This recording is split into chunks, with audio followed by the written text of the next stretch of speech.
All right, welcome everyone to year 2 of Pfalzgraf's Empire State Entrepreneurs and New York Business Law podcast, a really fun and informative forum for us to help showcase our clients, strategic partners, and community leaders to talk about relevant issues for entrepreneurs and business owners throughout New York. As you know by now, my name is David Pfalzgraf. I'm very fortunate to be the managing partner at a great law firm here in downtown Buffalo, headquartered here in downtown Buffalo, known as Pfalzgraf. And it's been a real privilege of mine to be able to do these podcasts over the last couple years. And we're very blessed that our great marketing partner, Incept, and their principals, Mike and Eric, allow us to host these podcasts in their super cool studio. We've been using Incept for years, and they've just done a terrific job helping us promote my law firm. So with that, really excited to welcome two great community leaders and good friends today, Pete Grum and Colleen Heidinger. Colleen, as many of you know, is currently the president of 43North, and Peter's wearing a couple hats today, one in his role for Advantage Capital, which we'll ask him about, and the other in the important role as the chair of the 43North Board of Directors. So welcome to this podcast. I'm going to start, before we get to 43North and some of the impact that 43North is having on our community, I think it would be helpful for our listeners if they heard a little bit from both of you about your backgrounds and sort of what led you to take on these important roles with 43North. And maybe we'll start with Mr. Grum. And Pete, I know that a lot of our listeners will know that you worked at Rand Capital for many, many years, but maybe you could talk to us a little bit about sort of where you grew up and what led you to Rand, and then how you transitioned from Rand into these two new roles with Advantage Capital and with 43North. Sure, I'd be happy to. I am not from Buffalo, but Buffalo is my home. I grew up, my dad was a Army officer. A general, if I understand it. A general, yep. Incredible. And there's been a Grum in the Army for about 100 years. So I did not go, but my brother and my sisters are Army colonels. But I moved up to Buffalo to work for what I refer to as the bank, which was Marine Midland, and did that for about 8 years. Went to San Francisco and then came back to take over Rand Capital, which I was a president and CEO for about 25 years. Had a great career there, grew it from $6 million of assets to about $60 million. And I think the last transaction that I kind of spearheaded was bringing the Pagula family in as majority owners, and then I stayed on for another couple of years. So I did 25 years there of investing in small private companies. I had done a lot of business with Advantage Capital over the years, and they always said, come work with us. So I left Rand one day and started Advantage the next day, and it's been a ball. It's a great company to work for. We're a little more specified, and we do what's called impact investing around the country. We don't have a program in New York, but our job is to not only invest, but to create jobs, and that's what we get measured on. So very cool. It's a fun job. I knew a little bit about your background, Pete, but admittedly, I didn't realize that you spent an 8-year period where you'd come to Buffalo, worked at the bank, and then left to go out to San Fran. Did you know you were going to come back, or did this Rand opportunity present itself and it was an opportunity you couldn't pass up, or had Buffalo become such a part of who you were that you felt like, I got to get back there? The first opportunity I get, I'm going to split from San Fran and move back to your de facto new home? Or what was your mindset when you were out in San Fran but had this opportunity to come back to Buffalo? I took a job, but there was a company called Hamilton Financial, which had just gone public, and moved out there, lived in San Francisco, kind of underneath the Bay Bridge. And it was, on paper, a great company. When I got there, it was not very well run, and I knew it wasn't going to last a long time. When the president told me to stop putting stuff in writing, I knew that was kind of so. That was a sign. That was a sign. But I was an executive vice president of risk management and some other things.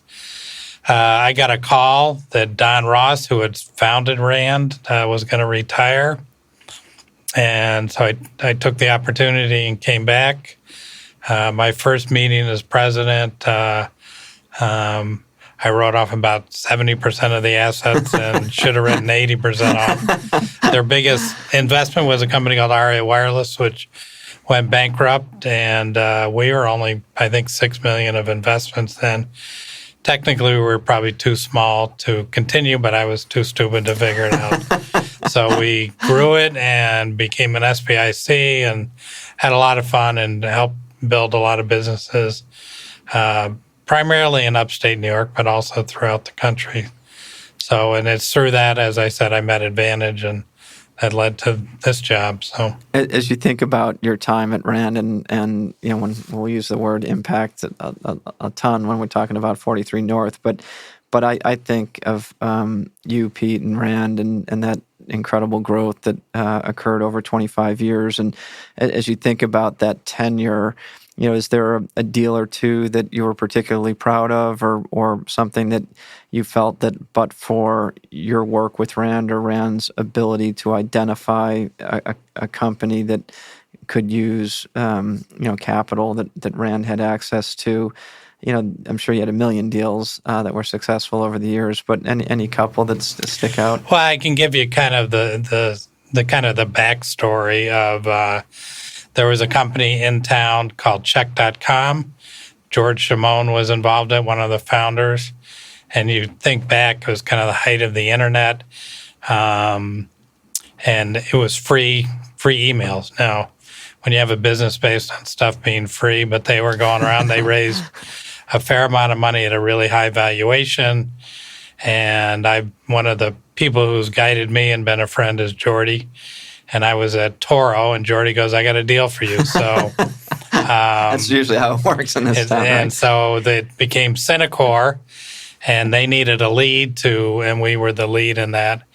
And through meetings, George Shimon, he then came back into life as in ACV, and we were kind of seed investors in there. So, and that's probably the biggest success story that's been in Buffalo recently. So. That's how my world works. We invest in people as much as we invest in businesses. And I think it's telling that George obviously then came through and began working at ACV, and I'm sure that's in no small part to individuals like yourself, Pete, and Jordy Levy, and others that were early on supporters of not only 43 North, but also companies like ACV that graduated from the program. So thank you for being here, Pete. But honestly, this is more about Colleen than it is you. As it should be. But I'm gonna turn my focus for a few minutes onto Colleen. And I know some parts of your background, but I'm curious, and I know our listeners would be as well. Colleen, maybe you could walk us through sort of your upbringing and college years, and sort of what brought you either to Buffalo or back to Buffalo. Yeah, so thank you. It's always an honor to share our story. So I was raised in the First Ward neighborhood of Buffalo. Very proud to be from there. The original First. The original, yeah. And had a very, very... I was honored to go to Nichols School for high school, which was a gift. From there, I went on to Babson College and studied entrepreneurship in Boston, and then graduated and knew I wanted to go to the bigger city. So 6 of us moved down to New York. We all lived together in Midtown. I started out in management consulting, didn't necessarily love it, and landed very unexpectedly in media and television at the time for a big German conglomerate, privately owned. So I spent 8 years between New York and Los Angeles. I eventually moved to LA with them, but it was Fremantle Media. We produced shows like American Idol and America's Got Talent and brought X Factor to the US. And so I was on the licensing or the business team behind the enterprises team behind those shows. So essentially making all the money from a logo on a global basis. So I did that for a bit, and then New York and I needed to go our separate ways, largely due to the heat and humidity of the summer. Not surprising. So I moved out to LA, which is where our North American headquarters, as it was a British, UK-based company. And Then landed at DreamWorks Animation, doing very similar work, but on the film side. So essentially premiere events and art gallery exhibits and all the things associated with a premiere on the movie side. So the problem with all of this was that I don't watch television and I fall asleep at the movies. So I had turned 30 at the time. I went to Africa and had a little bit of a wake-up call. And so my birthday's in July. I was home by Labor Day because this was 2014. I really didn't see myself forever in the, Hollywood scene, really. I really just didn't appreciate it. And that was right when the Buffalo Billion was announced in Western New York. So my family was keeping me abreast of the new things going on. Every time I came home, what started to happen was my mom and dad or my brother would say, we're going to go here. And I'd say to myself, like, we've never been over there. Or we wouldn't certainly go over to Grant Street to eat, right? Or do yoga. Sure. Or to Larkin Square, which I grew up very close to, but there was nothing there, right? And then they took me to the filling station with Monogram China, and I thought, oh, wow. Someone knows what they're doing here, right. Which was Leslie Sumsky. So that coupled with the kind of energy of the Buffalo Billion, I moved home, but I was unemployed. I moved in with my parents, no health insurance, the kind of usual, with my Mini Cooper. Still 2014. Yeah. And reconnected to start to, work the Nichols Network. And Sharon Randascio, who had been a mentor since I was in high school, called one night, I'll never forget it, and said, I think I found it. There's this new thing in town. You're not going to have to wear a suit, because I said no more suits after Babson. It was not a large corporation, because I did not want to work for a large corporation. And she said, you're going to directly help Buffalo. And I was like, perfect. What is it? And she's like, it's this thing, 43North. I'm on the, not the board at the time, but the committee where, we just hired a guy named John Gavigan. And now he needs someone to run the selection process, run the mentorship program, plan the big event at Shays, essentially, everything John didn't want to do. And I said, okay, I'm in. So we went through an interview process. It landed on two of us. And John called Jordy and said, I actually need to hire two. So Dan Green and I joined I didn't know that. That's interesting. Together. And obviously this was more than one role. Dan led mentorship and the selection process, and I was on finals and quality of life.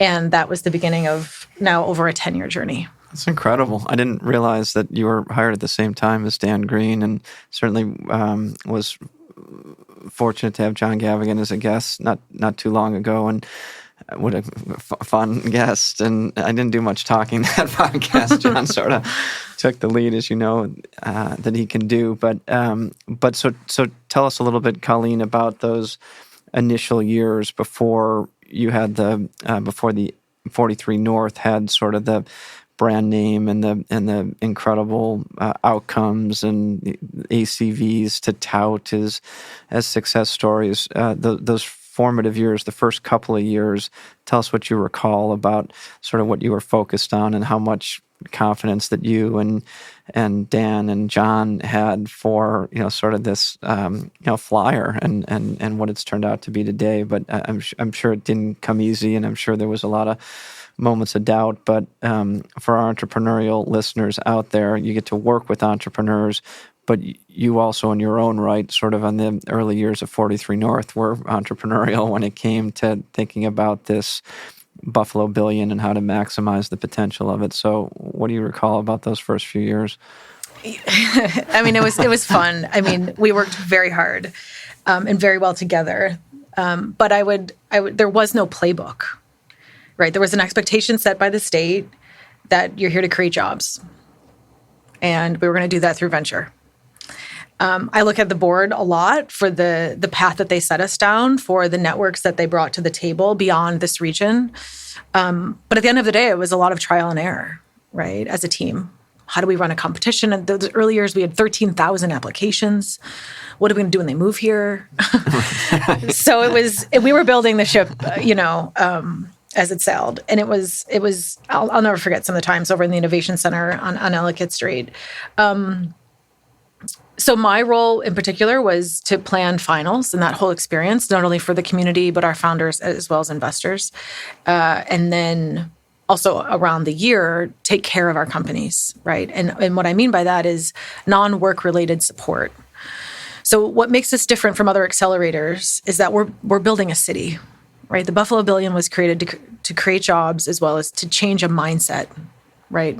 To create a shift in the way that we think about our city. Because my entire graduating class felt we had to leave to be successful. And how do you change that mindset? That's really interesting. Right. It wasn't just to create jobs, but it was to change the mindset of a community. That's hard. And people often ask, especially on more of the national stage, like, you did what in Buffalo? And it's still, inconceivable. Well, we're ranked in the top 10 for startups, right? Now we are. Yeah. Right. So that's the tangible results. And, it's probably important to recognize the state, Kathy Okel, Oh, yeah. nuts for believing in Howard. the team. And then Howard Zemsky was one of the founding voices about what could be done. When did you join the board of 43 North? Pete? Fairly early on. And On paper, you're an original board. I'm already All right, let's just founding board member. That's right. Yeah. That's right. So, but I will say other this: leaders at the time, as you put structure around 43 North, Jordan Levy, he was founding chairman. he was founding chairman, and Bill Maggio. I don't know what Shortly after Bill Shortly after. joined. Okay. Yep, Eric. Christina Orsi. Christina Orsi, sure. Original Pine supporter, yeah. But what the state did, they certainly gave us a large portion of our. They always have given us the investment dollars and typically a large portion of the ops, but they didn't give us 100%. And it was very, very purposeful. And I can imagine Howard being the brainchild behind this, but he said, we're going to force you to go out into the community and raise money. And Dave, your team is one of them that did back in the day. But John and I and the team, we also, in addition to doing all this, they forced us to go out and have to talk about our vision. And at the time, we didn't have an ACV. We didn't have much to sell, but we had a vision for what we wanted to see happen with our work as a result of our work. And so we had a philanthropically raised dollars in this town, which when I look back was a brilliant idea, because we had to go talk to business leaders about the importance of this work. If they believed or not, they at least heard it from us. So as we kept this constant momentum in the news, right? Singles and doubles, with ACV being the Grand Slam, John and our team, we constantly kept a momentum in the news with the singles and doubles that I think allowed, now over a decade, people like my parents or people in the First Ward, right? They know there's something going on. They may not understand the venture and the technicality of what we do, but I think there has been a shift, and that people believe that something is going on here. And if it's 44 North specifically, if it's Tesla, if it's what Stephen Tucker's doing on the east side with Northland, there has been this shift with a layer of optimism in my mind layered into it that has allowed people to believe that you can do anything here. I think that's, so important. I had Mike Whistler on the show a month or so ago, and he talked about that change in perspective and how it took so many people to contribute to that. And I didn't, prior to today or getting ready for today, I didn't realize, it wasn't just venture. 43 North wasn't just job creation. But when you talk about changing a mindset, it's to me, if not more equally as important to the job creation or the putting a stake in the ground and helping to have Western New York defined as a place where you do want to establish your business and grow it.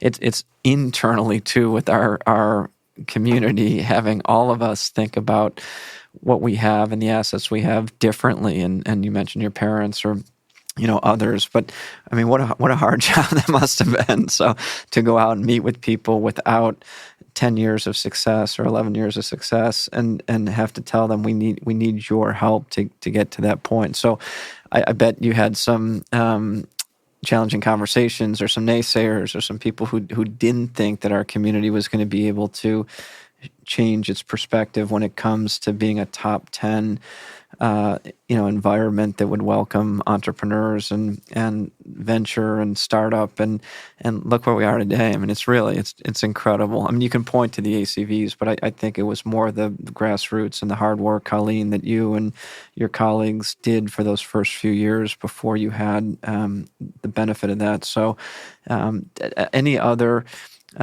people, Colleen, or breakthrough moments that you can remember, say in the 2014 to 16, 17, 18, that you knew sort of this was a role that you were going to succeed at?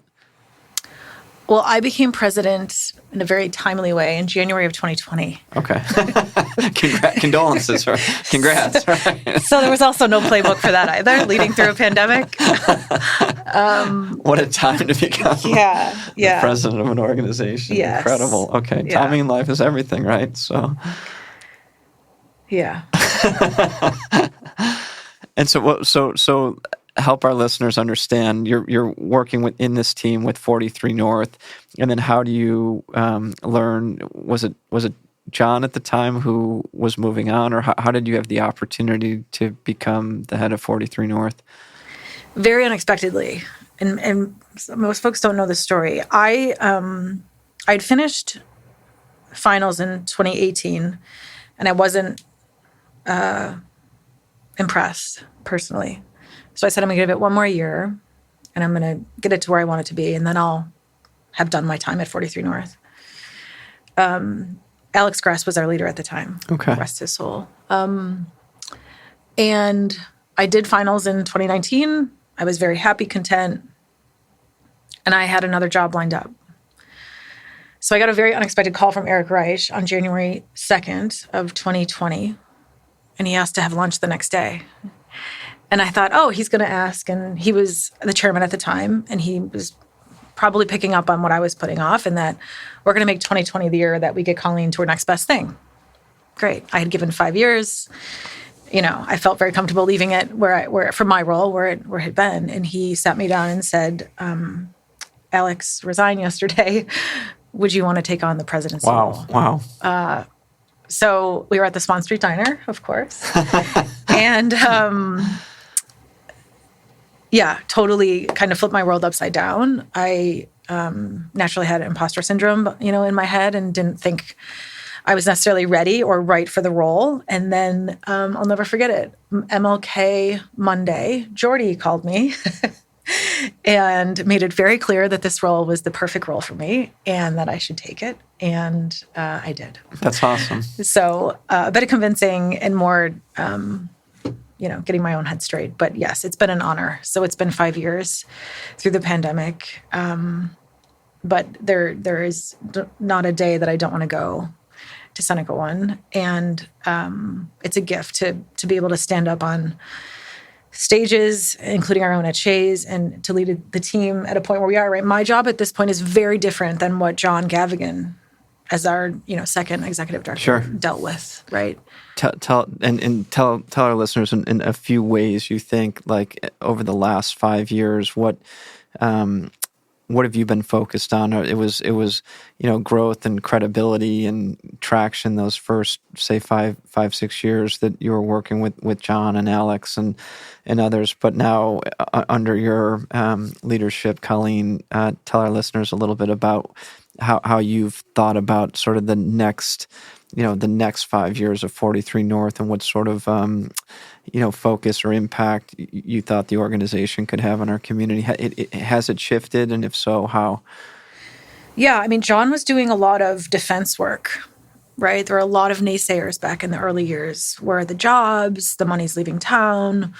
The media was all over us. And to my point earlier, like, we obviously acknowledged it, but we didn't let it take us down. And we just kept that steady drumbeat. Our heads were down. We just did the work. We knew what we had to do.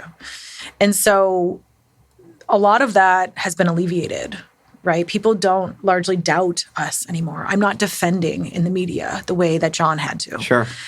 For me, and what Jordy and I talked about that MLK Monday in 2020 was, what am I going to do with this? Right? You've got something now. It's 5 years old. It's now up to you to make it a national, if not global, brand.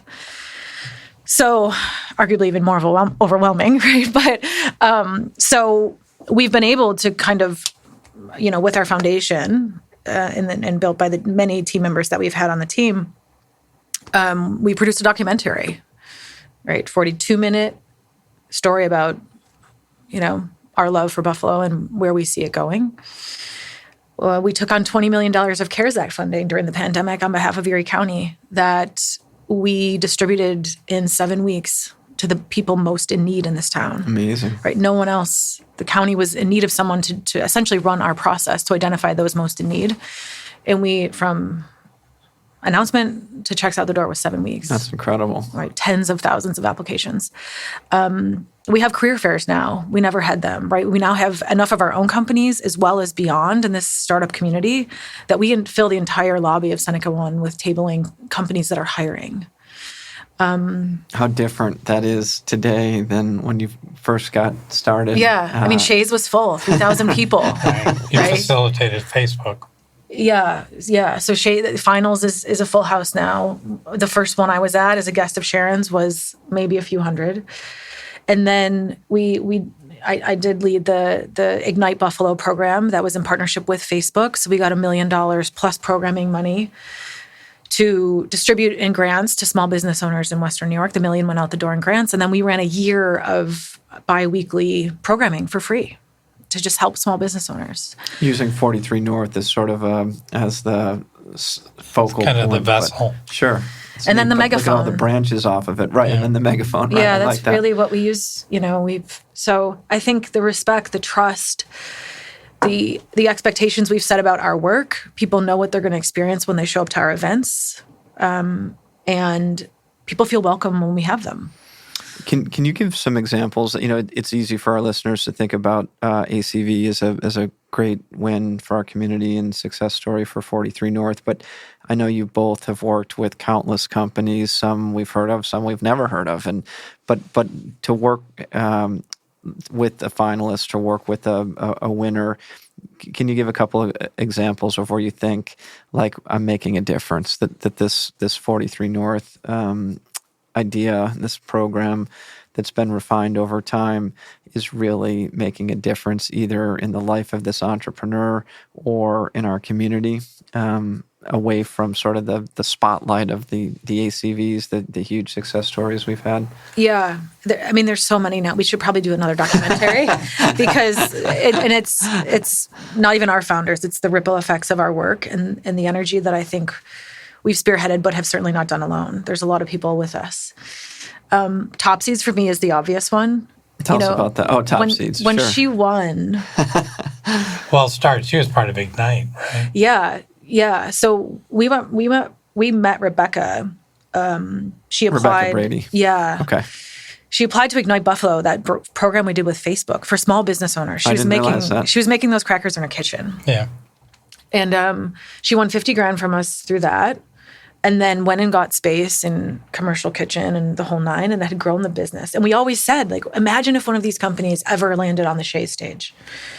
And we really didn't think much more about it. They were largely small businesses, but as venture was becoming more acceptable of CPG, she made the most sense, right? And at the end of the day, and Jordy likes to remind us of this all the time, we are not a traditional fund. Venture is the vehicle of which we make the investment, but we're here for job creation, which is not what a typical fund would be looking for, right? It's returns. Sure. So when we're evaluating companies, right, we're building a city, we're here to create jobs and change mindsets. So companies that we may identify as very strong fits may not be for a traditional fund. So that was the case with Rebecca. When she won the $1 million, we took a little bit of heat, of this cracker company's going to win. It's not tech. Right. Well, she has changed the lives of between 70 and 90 people now. She moved that facility to downtown Buffalo, right here on Oak Street, and she largely hires refugees. So if you go in her facility, there's a map of where folks are from. There's 10, 12, 15 different languages being spoken. A lot of females who she helps find an identity and a home in this community. What a great story. It's just like almost too good to be true. Oh, and by the way, her crackers are amazing, but also in very high demand by the most respected retailers in America and beyond. So I think this is just the beginning for her. And I think that model of venture meets, a business that can come in and really change the lives of folks that call this place home is what makes me really proud. That's such a good example, too, of where you hit on all aspects of your mission and how it's different than traditional venture, which might be sort of, contained in a very in a box, whereas 43North can think about investing in a little bit different way with those 3 goals that you outlined. And I think that's empowering. Like you can make a difference in changing mindsets and, in definitely helping to accelerate growth for entrepreneurs and successful business owners. But it's not, they're not mutually exclusive. And Rebecca's case and Topsy's is such a good example of that. So I like that, being sort of bold and brave and taking non-traditional approaches to investing and seeing now this great facility that she has humming over on Oak Street is just such a good example of where you were able to accomplish a couple different goals with that investment. I'm not sure all of our listeners have a perfect understanding of the foundation. And Pete, I don't know if you were around when it was established, or if you want to talk a little bit about the foundation and some of the great things that this vehicle can give to 43 North, or can help our community, and how you're utilizing the foundation to achieve these goals as well. Has the foundation become a thing, or is it still sort of in its development phase for how you're I think we're finally out of our development phase, and it's in essence the proceeds from all of the exits, and it's not only been ACV, there's been some other ones, are now housed in a separate vehicle, it has a separate mission and separate directions. And we have 2 people who I can never pronounce their last names, Dan Magashevsky, who has been an entrepreneur around. He's going to run an incubator, which I think is called Radial Ventures. And he's very talented and gifted. And that idea is to kind of take ideas, see if there's a business there, and then work with them. And then Sarah, and I would butcher her name no matter what. Sarah is the president of the foundation, and we're blessed to have her. She's bringing some direction and some rigor to the organization, which is a perfect person to lead the organization. And it's going to have its separate goals, and things are going to measure on it. I would suggest you have a separate podcast on that. Right? Actually, that's probably a good idea. So you rather think than about me give Oshai, and then someday it'll be 43 North will be thought of, I'm sure, in the same way in terms of scale and ability to change. But I think it's another neat aspect, a very unique aspect, to think about the creation or establishment of a foundation from a venture capital business, essentially, is unique and kind of cool, I think, for our community. I want to talk a little bit about this year, 2025, and the competition and what your expectations are, Colleen, or what has you, hopeful and giddy and confident and excited about 2025's competition. Yeah, I think the larger macro venture environment being still tight, diligence taking much longer than it ever did, is going to benefit us yet again, right? So what we're seeing is higher quality companies considering our platform and competition that normally wouldn't have in the traditional kind of venture days pre-pandemic. So we benefit. And so I expect that yet again. We had 1,000 applications last year. I'd bet it will be very similar. We're not changing much on the structure, the process in that sense at all. We'll invest 5 $1 million checks on October 16th. Which is, you've pivoted and smartly to do that.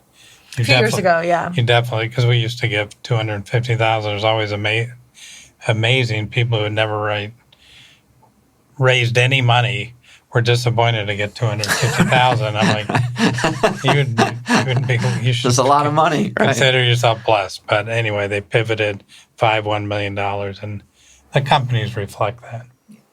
And is the program now endowed forever? I mean, are we on a limited duration in terms of how long we can expect 43 North to still be able to award these great gifts every year? You can talk about it. Our partner is the state and the funding, and we continue to work with them. And like anything in politics, it's complicated.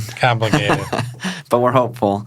But this year we know we'll be able to award 5 $1 million gifts in 2025.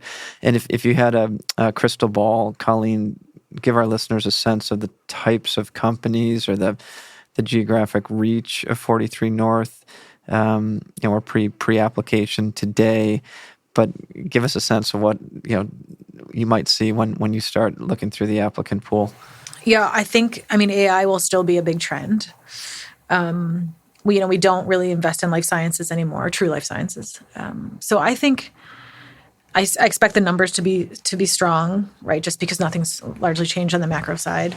But at the end of the day, again, what we're doing proper diligence on the finances, the company, the strength of the company, the founders, of course. But we are looking for companies that make sense for Buffalo, that have some, what I like to call, organic fit for our region, especially now with people considering us that normally wouldn't have, or, that are more desperate for money. International in reach. I mean, we pull from all over the globe.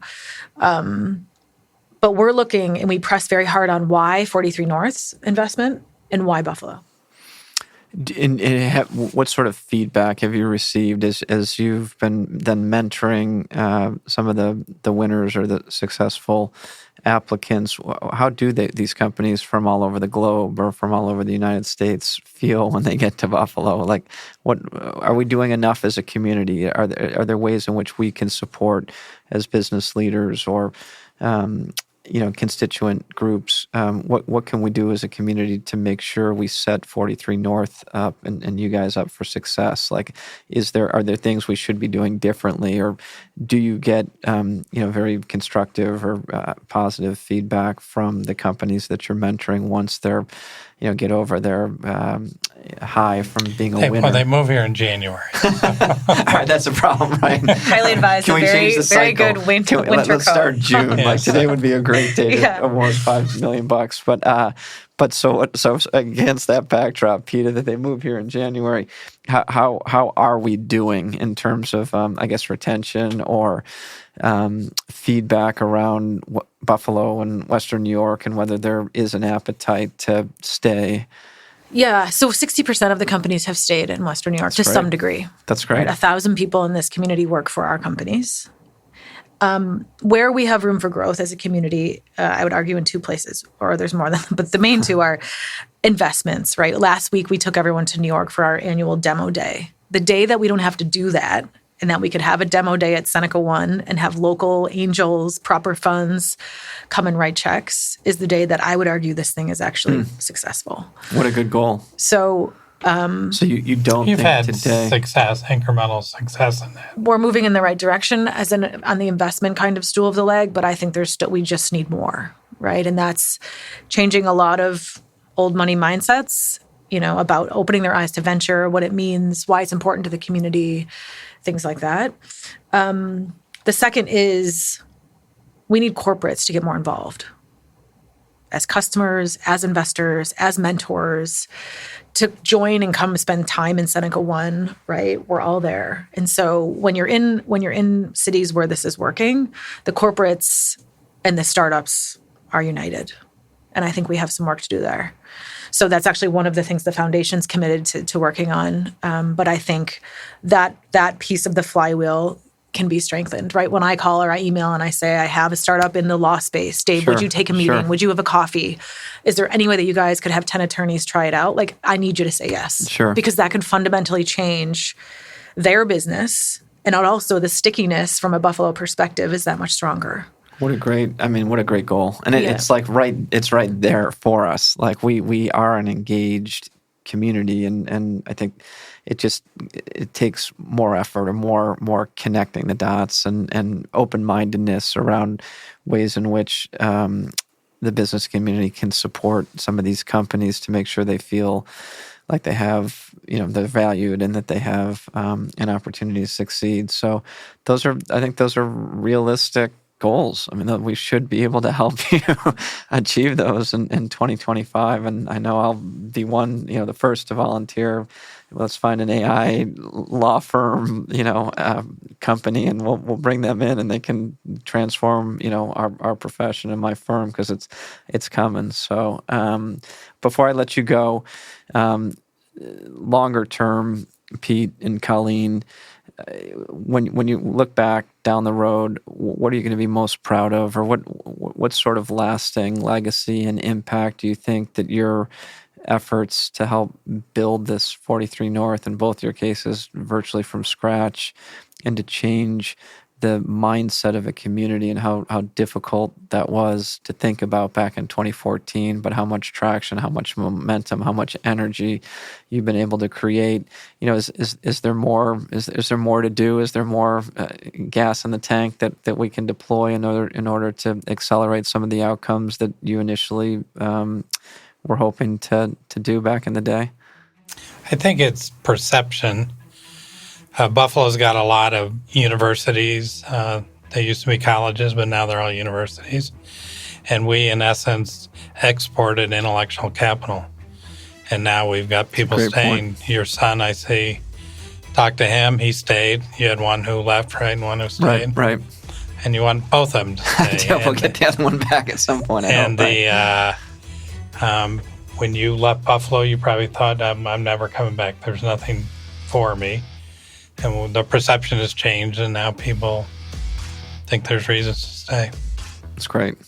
I mean, that alone, I think people wanting to stay, and it's not just a move back syndrome anymore. It's no, I'm sticking around. I do see these 20-something year olds, entrepreneurs, startups, professionals, but really enjoying sort of being in Buffalo again, and it's in no small part to sort of the momentum that. And it's young people that create new ideas. I mean, Facebook, Google, those were all people in their 20s. Right, it's a good point, Pete. There's no people like me creating anything. I don't know about that. You just need to write the checks. Keep doing what you're doing. I can write the checks and pick up the tabs. Colleen, you, as you think about sort of the work you've done and the hard work you've done, and sort of legacy, what are you going to think about and be most proud of? I mean, we're not done yet. I feel we still have a lot of work to do. For me, it would probably be some of the work with Ignite Buffalo was very hands-on. We changed some people's lives quickly and directly with the grants that we gave, as well as the education we provided, the CARES Act funding too. But what I want to see at some point is a stronger education system from pre-K, around education, computer science, so we can see some of our own homegrown talent either on our stage or on our floor, right? I think we've still got some time to make up there with our own educational system. So that for me is still a big miss, even more so than the kind of investor and corporate leg that we also have plans to work on. But for me, that's a glaring one that needs to. Well, I love that, and I think you're right. I think there's a lot more we can be doing, but what I'm impressed by, both of you and by 43 North in general, is this lack of complacency, this lack of things that have historically in our community set in, or just let's celebrate our successes. And it's like, yes, we can do that, but I love that the two of you have insatiable appetite to do more, to leverage what you've built, and to see Ignite, or to see get really granular and really into the community to see how 43 North can make a difference. It isn't about the big wins, it's about all the little wins along the way. And I really admire both of you for the work you're doing, and sky's the limit, I think, for 43 North, and look forward to being there, not on the stage but in the audience to celebrate for that finals night, which I know I never like to miss. So thank you both for being here today. I really appreciate your time, and I wish you the best of luck this year and beyond. Thank you for your support. No problem. Thanks, guys.